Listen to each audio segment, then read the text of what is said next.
Bonjour. On va parler du fameux truc de télépathie qu'on a vu en classe, celui qui est capable de deviner à quel nombre on pense.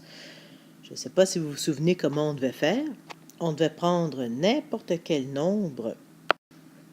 Alors, il faut que ce soit par contre un nombre de deux chiffres. Alors, on prend n'importe quel nombre de deux chiffres, c'est-à-dire de 10 jusqu'à 99. Je vais prendre le nombre 53, par exemple.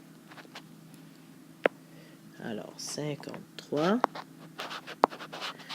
De ce nombre, je soustrais la somme de ces chiffres, 5 et 3. Ça donne 53 moins 8.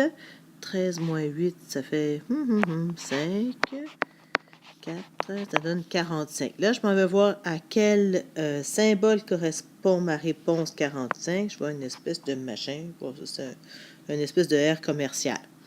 Et là, bien sûr, je m'en vais vérifier si ça marche.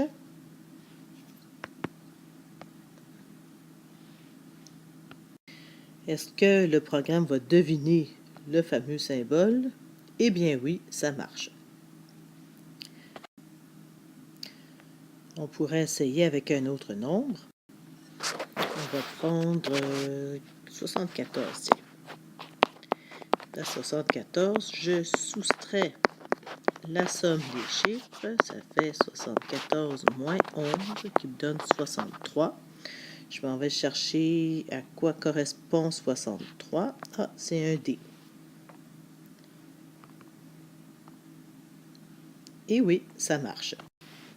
Après avoir fait plusieurs essais, des petits nombres, des grands nombres, des nombres avec des chiffres pareils, on se rend compte que ça donne toujours un multiple de 9. Comment faire pour le prouver maintenant? Alors voilà, j'ai essayé avec plusieurs contre-exemples. Je me rends compte que mon hypothèse a l'air à tenir. Ça donne toujours un multiple de 9. Puisque je dois prouver maintenant que l'affirmation est vraie, je vais y aller algébriquement. Pour le prouver algébriquement, je dois d'abord trouver ce qui correspond aux inconnus. Alors, je regarde de quoi ça parle. Ça parle d'un nombre à deux chiffres. Comment faire pour exprimer un nombre à deux chiffres? Ça me prend un chiffre des dizaines avec une variable, soit A qui représente un nombre entier de 0 à 9, un chiffre, pas un nombre, n'est-ce pas? Et B qui représente le chiffre des unités. De cette façon-là, j'ai mon chiffre des dizaines et mon chiffre des unités. Ça a l'air de quoi quand on additionne les chiffres sans égard à leur position dans le nombre, ben, ça donne A plus B. Bien sûr, je vais mettre des parenthèses, n'est-ce pas? On ne sait jamais, ça pourrait servir. Vous avez remarqué que je n'ai traduit que la première partie de la phrase. Je ne traduis pas au-delà du verbe conjugué. Alors là, je vais tester l'hypothèse. Je vais faire la différence entre mon nombre à deux chiffres, celui-ci, et la somme de ces chiffres. Alors voilà la différence. Ici, devant cette parenthèse, il n'y a rien, donc je peux l'enlever. Par contre, devant cette parenthèse, il y a un signe moins. Je vais être obligé de distribuer. Voilà. Et là, je regroupe mes termes semblables. Je me rends compte que j'ai 10A moins A, ça donne 9A.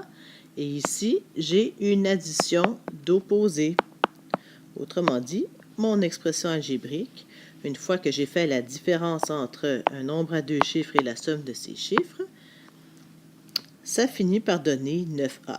Maintenant, comment interpréter ce résultat? Vous vous souvenez qu'on devait vérifier que la différence entre un nombre à deux chiffres et la somme de ces chiffres devait donner un multiple de 9. On regarde notre résultat. Est-ce que ceci peut représenter un multiple de 9? Eh bien oui.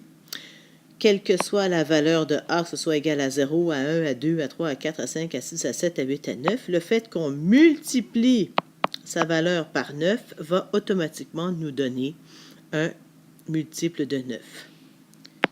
Conclusion, mon affirmation est vraie.